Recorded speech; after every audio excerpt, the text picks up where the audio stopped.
তাহলে কি আইনের ঊর্ধ্বে সমাজের কিছু নিকৃষ্ট মানবিক পেশাদারী মানুষ? ইতিমধ্যে এডিনগরে যে ঘটনাটা সংঘটিত হয়েছে তার প্রতিবাদে থানায় দ্বারস্থ হয়েছে LGBTQ কমিউনিটি।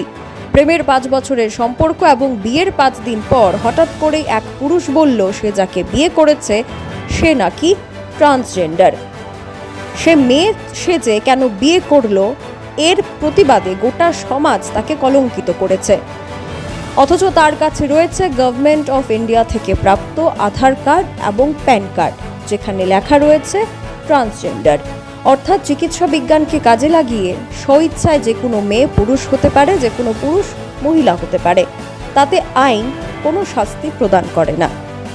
কিন্তু তারপরেও এডিনগর এলাকায় এক নবগৃহবধূর উপর যে অত্যাচার চালানো হয়েছে, সামাজিকভাবে এবং শারীরিক মানবিক নির্যাতন করা হয়েছে, তার প্রতিবাদে এবার সিধাই থানায় মামলা করল LGBTQ কমিউনিটি।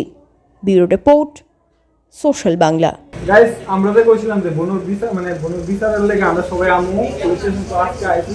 তো দুই তারা আইছে, তারা অবশ্যই সবাই চিনতি ওরা যে মানুষের দোকান তারা দুই তারা আমরা সুন্দর করে বুঝাই দেবো যেটি কইছে। আর আশা করি বিচার বা তোমরা সাপোর্ট করতে যে পরিমাণ ভালো আছে সেটা সবসময় দেওয়া যাবে, কারণ সত্য লড়াই।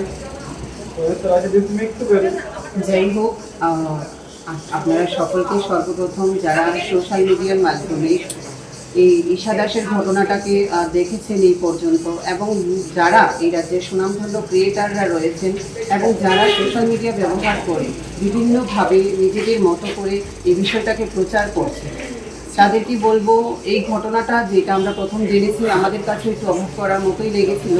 পরবর্তী সময় যখন আমরা ক্রস ইনভেস্টিগেশন করি এবং পুলিশের সাহায্যে, আইনের সাহায্য নিয়ে যখন বিষয়টাকে নিখুঁতভাবে দেখা হয়, তখন বিষয়টা খুলে এসলো সামনে যে সম্পূর্ণ বিষয়টাই একটা সংগঠিতপনা।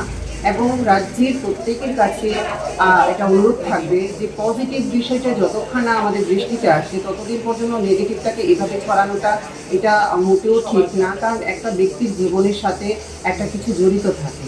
এবং আজকে আমরা এই ঘটনারই ইনভেস্টিগেশন কতটা হয়েছে, এই কেসের যিনি আছে আয়ু, ওনার সাথে কথাবার্তা বললাম।